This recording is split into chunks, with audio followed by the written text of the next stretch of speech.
आज हम लोग पढ़ने वाले हैं Dutch east India company. Bharat में कैसे डचों का आगमन हुआ, कैसे कैसे Dutch east India company Bharat में आई। तो चलिए आज उसी का अध्ययन करने वाले हैं। देखिए, तो सबसे पहला हमारा पॉइंट क्या कहता है, डच नीदरलैंड और हॉलैंड से आए थे। देखिए, जो डच है नीदरलैंड और हॉलैंड से आए थे, यानी कि इसका मतलब ये होता है कि नीदरलैंड और हॉलैंड और हॉलैंड में रहने वाले व्यक्ति को क्या कहते हैं, डच कहते हैं। याद रखना, नीदरलैंड और हॉलैंड में रहने वाले व्यक्ति को डच कहते हैं। ये नीदरलैंड और हॉलैंड में रहने वाले व्यक्ति को डच कहा जाता है। तो डच कहाँ से आए थे, नीदरलैंड और हॉलैंड से आए थे। दरअसल ये नीदरलैंड और हॉलैंड एक ही देश को कहा जाता है। दरअसल नीदरलैंड और हॉलैंड एक ही देश है। जो नीदरलैंड से आते हैं उसे डच कहते हैं, यानी कि नीदरलैंड या फिर बोलो हॉलैंड या नीदरलैंड से जो व्यक्ति आते हैं उसे ही डच कहा जाता है। चलिए, ये हमारा फर्स्ट पॉइंट हो गया। और उन्होंने वही रास्ता चुना जो पुर्तगालियों ने चुना था, अर्थात जो पुर्तगाल जिस रास्ता से आए थे वही रास्ता डच ने चुना था, अपना भारत आने का रास्ता। जैसे कि ये हमारा भारत है ना, भारत है, यहाँ पर हमारा यहाँ पर अफ्रीका देश हो गया, अफ्रीका देश इस टाइप का है ना। तो यहाँ से जो आए थे तो यहाँ पर एक स्थान है केप ऑफ गुड होप। तो यहाँ से केप ऑफ गुड होप नामक स्थान से होते हुए केरल आए थे। केरल आए थे ना पुर्तगाली, यहाँ से फर्स्ट कौन आया था, वास्को डिगामा। तो वास्को डिगामा आया था सबसे पहले, कहाँ पर आया था, मालाबार तट पर आया था। तो जिस रास्ते से पुर्तगाली आया था उसी रास्ते से डच वाले भी आए थे, यानी कि पुर्तगाली का जो रास्ता था आने का भारत में वही रास्ता डच ने ही चुना था। ये हमारा सेकंड पॉइंट हो गया। थर्ड पॉइंट देखिए हमारा क्या कहता है, नीदरलैंड और हॉलैंड में रहने वाले व्यक्ति को डच कहा जाता है, जो कि मैंने अभी थोड़ा देर पहले बताया था। और अक्टूबर, यहाँ देखिए अक्टूबर 2019 में नीदरलैंड को हॉलैंड नहीं कहकर नीदरलैंड कहा जाने वाला, मतलब जो अक्टूबर 2019 में ऐसा ये ऑफिशियली अनाउंसमेंट हुआ कि जो नीदरलैंड और हॉलैंड है दोनों एक ही देश है। नीदरलैंड और हॉलैंड दोनों एक ही देश है, लेकिन जो नीदरलैंड को हॉलैंड भी कहा जाता है, हॉलैंड ही बोलो या नीदरलैंड बोलो, दोनों एक ही देश को कहा जाता है। लेकिन 2019 में ये अनाउंसमेंट हुआ कि हॉलैंड कोई नहीं कहेगा बल्कि सिर्फ नीदरलैंड बोलेगा। ये ऑफिशियली अनाउंसमेंट हुआ कि हॉलैंड अब ना कह करके सिर्फ नीदरलैंड ही कहेंगे, और उसमें रहने वाले व्यक्ति को, उस देश में रहने वाले व्यक्ति को डच कहा जाएगा। ठीक, 1596 ईस्वी में कॉर्नेलिस डी हाउटमैन, जो कि भारत में आने वाला प्रथम डच व्यक्ति था, यानी कि अब यहाँ से क्वेश्चन उठ सकता है, क्वेश्चन आ सकता है कि भारत में आने वाला प्रथम डच व्यक्ति कौन था। तो प्रथम डच व्यक्ति कौन था, Cornelis de Houtman. Cornelis de Houtman प्रथम व्यक्ति था और आया कब था, 1596 ईस्वी में। 1596 ईस्वी में आया था कॉर्नेलिस डी हाउटमैन, जो कि भारत में आया था, डच व्यक्ति था। उसके बाद 1602 ईस्वी में डच ईस्ट इंडिया कंपनी की स्थापना की गई। याद रखना, 1602 ईस्वी में डच ईस्ट इंडिया कंपनी की स्थापना की गई और 1605 ईस्वी में भारत में आगमन हुआ। देखो, आगमन थोड़ा सा लेट होता है, आगमन हुआ था 1605 ईस्वी में, लेकिन स्थापना 1602 ईस्वी में ही हो गया था। याद रखना, स्थापना बोले तो कब स्थापना की गई थी, तो 1602 ईस्वी में, यानी कि 1602 ईस्वी में east India company Dutch east India company की स्थापना की गई थी 1602 ईस्वी में। लेकिन 1605 ईस्वी में भारत में आगमन हुआ था, यानी कि भारत कब आया था, ये क्वेश्चन उठ सकता है। Dutch east India company Bharat कब आया था, तो 1605 ईस्वी में आया था। लेकिन डच ईस्ट इंडिया कंपनी की स्थापना कब की गई थी, स्थापना बोले तो 1602 ईस्वी में। याद रखना, स्थापना पहले कर दी गई थी और जो डच से आया था, डच ईस्ट इंडिया कंपनी जो आया था 1605 ईस्वी में भारत में आगमन हुआ था।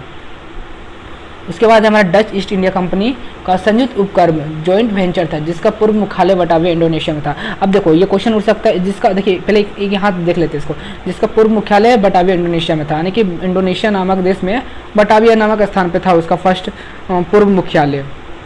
लेकिन ये हमारा क्वेश्चन उठता है, डच ईस्ट इंडिया कंपनी जो एक संयुक्त उपक्रम है, जॉइंट वेंचर। ये जॉइंट वेंचर होता है क्या चीज़ है, जब ईस्ट इंडिया कंपनी जब भारत में आई थी तो इसमें गवर्नमेंट के साथ साथ कुछ निजी पैसा लगाया था, इस गवर्नमेंट का शेयर होल्डर का ही था। मतलब जो डच ईस्ट इंडिया कंपनी जो भारत में आई थी तो इसमें गवर्नमेंट के साथ साथ, यानी कि जो सरकार, वहाँ की जो सरकार थी, गवर्नमेंट थी, उसके साथ साथ जो निजी जो व्यक्ति थे उनका भी शेयर होल्डर था, साथ ही साथ निजी लोग का भी शेयर होल्डर था। देखिए, जॉइंट वेंचर क्या चीज़ है, इसमें जब डच ईस्ट इंडिया कंपनी जब भारत आई थी तो गवर्नमेंट के साथ साथ कुछ निजी लोगों का भी इसमें शेयर होल्डर था, कुछ निजी लोगों का भी इसमें कुछ शेयर खरीद रखे थे। यही है जॉइंट वेंचर। इसमें दो लोग का शेयर था, इसमें गवर्नमेंट का भी था शेयर और निजी लोग का भी शेयर था इसमें। ठीक है, नेक्स्ट हमारा पॉइंट कहता है, डच भारत में आगमन 1605 ईस्वी में, स्थापना की गई थी 1602 ईस्वी में। वही कह रहा है, आगमन 1605 ईस्वी में हुआ था और स्थापना 1602 ईस्वी में हुआ था। उसके बाद हमारा क्वेश्चन है, डचों का प्रथम केंद्र, फर्स्ट सेंटर कहाँ था, तो मसूलीपट्टनम में था। मसूलीपट्टनम कहाँ है, आंध्र प्रदेश में। याद रखना, डचों का प्रथम केंद्र कहाँ था, मसूलीपट्टनम, जो कि आंध्र प्रदेश में है। डच ने भारत का वस्त्र व्यापार का केंद्र बनाया। अच्छा, किस ईस्ट इंडिया कंपनी ने, मतलब किस देश ने भारत को वस्त्र व्यापार का केंद्र बनाया था? याद रखना, डच ने भारत को वस्त्र व्यापार का केंद्र बनाया था। याद रखना, डच ने भारत को वस्त्र केंद्र बनाया था, लेकिन अंग्रेजों ने इसे खूब बढ़ावा दिया। कहाँ से स्टार्ट हुआ था? डच ने यहाँ पर वस्त्र व्यापार का केंद्र बनाया और अंग्रेजों ने खूब इसको बढ़ावा दिया था। नेक्स्ट हम आगे पढ़ने वाले हैं। देखिए, प्रथम यूरोपीय देश था जो भारत को वस्त्र व्यापार का केंद्र बनाया, ये भी क्वेश्चन आ सकता है। प्रथम यूरोपियन देश कौन सा था जो भारत को वस्त्र व्यापार का केंद्र बनाया? तो जो डच था, डच ईस्ट इंडिया कंपनी थी जो भारत को वस्त्र व्यापार का केंद्र बनाया था, जो कि नीदरलैंड था। कौन सा देश था? नीदरलैंड था। नीदरलैंड एक ऐसा यूरोपियन देश था जो भारत को वस्त्र व्यापार का केंद्र बनाया, लेकिन अंग्रेजों ने इस वस्त्र व्यापार को खूब आगे बढ़ाया। तो वही क्वेश्चन उठ सकता है कि भारत देश को वस्त्र व्यापार का केंद्र किसने बनाया था? तो नीदरलैंड ने बनाया था, डच ने बनाया था। लेकिन बढ़ावा किसने दिया था? अंग्रेजों ने दिया था, ब्रिटिश ने बढ़ावा दिया था। चलिए नेक्स्ट देखते हैं डच का पतन। तो डच का पतन कैसे हुआ? तो बेदरा नामक एक युद्ध हुआ था 1759 ईस्वी में। 1759 को कर्नाटक का युद्ध जिसे कहा जाता है, बेदरा का युद्ध बोलो या कर्नाटक का युद्ध बोलो, इसी में डच का पतन हुआ। डच का पतन कैसे हुआ था? देखिए देखो, इसमें डच और अंग्रेज के बीच बेदरा का युद्ध हुआ, जो कि अंग्रेज की तरफ से रॉबर्ट क्लाइव लड़ रहा था, जो आगे चल के प्रथम गवर्नर बढ़ेगा। याद रखना, ब्रिटिश की ओर से यानी अंग्रेज की ओर से कौन लड़ रहा था? रॉबर्ट क्लाइव लड़ रहा था, जो आगे चल कर प्रथम गवर्नर बढ़ेगा। लेकिन अंत में जब डच और अंग्रेज के बीच में जो बेदरा का युद्ध चल रहा था, कर्नाटक का युद्ध चल रहा था, तो अंत में डच का हार हुआ और यही से इसका पतन शुरू हो गया। यानी कि जब बेदरा का युद्ध चल रहा था, तो इसमें कौन कौन से इन्वॉल्व थे, कौन कौन से व्यक्ति, कौन कौन से देश में लड़ रहे थे? डच वाले लड़ रहे थे और अंग्रेज लड़ रहे थे। जीत किसकी हुई? अंग्रेज की जीत हुई। हार किसकी हुई? डच की हार हुई।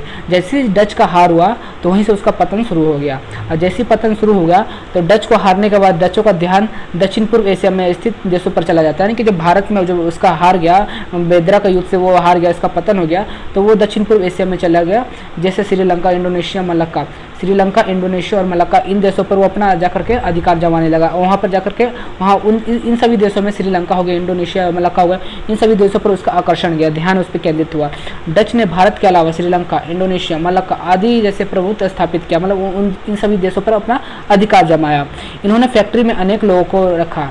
इन्होंने देखो क्या रखा, यहाँ देखिए, इन्होंने फैक्ट्री में अनेक लोगों को रखा जिन्हें वेतन देते थे। यानी कि फैक्ट्री में जिन लोगों को रखते थे उन्हें वेतन देते थे, और इन्हें औद्योगिक वेतनभोगी कहा जाता है। मतलब जो फैक्ट्री में, औद्योगिक में जो लोग रखते थे, जो लोग वहाँ मजदूर रहते थे, उनको वेतन देते थे, जिन्हें औद्योगिक वेतनभोगी कहा जाता है। वेतन देने के लिए वह स्वर्ण सिक्के देते थे, यानी कि गोल्ड कॉइन देते थे। क्या देते थे? गोल्ड कॉइन देते थे, सोने के सिक्के दिया करते थे, जो पेगोडा नाम से जाना जाता था। और ये क्वेश्चन उठ सकता है, पेगोडा क्या है? तो पेगोडा डच के द्वारा दिया गया एक स्वर्ण सिक्का होता था। पेगोडा क्या है? डचों के द्वारा दिया गया स्वर्ण सिक्का था। ऐसा भी क्वेश्चन पूछ सकते हैं, पेगोडा क्या चीज़ है?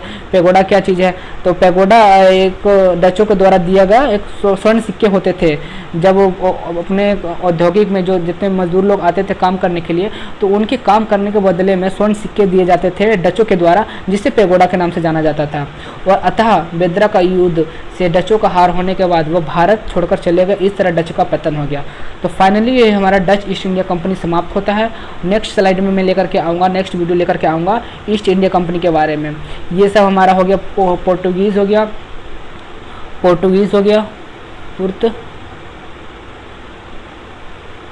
पुर्तगाल हो गया, डच हो गया, है ना। ये पुर्तगाल कंप्लीट हो गया, डच कंप्लीट हो गया। अब नेक्स्ट वीडियो में मैं लेकर के आऊँगा ईस्ट इंडिया कंपनी। ये थोड़ा सा लॉन्ग वीडियो हो सकता है ईस्ट इंडिया कंपनी के बारे में, क्योंकि ब्रिटिश ईस्ट इंडिया कंपनी जैसी आई थी तो बहुत सालों तक उन्होंने राज किया था भारत में। चलिए मैं नेक्स्ट वीडियो में एक्सप्लेन करूँगा। अभी तक इतने ही, मिलते हैं नेक्स्ट वीडियो में, बाय बाय।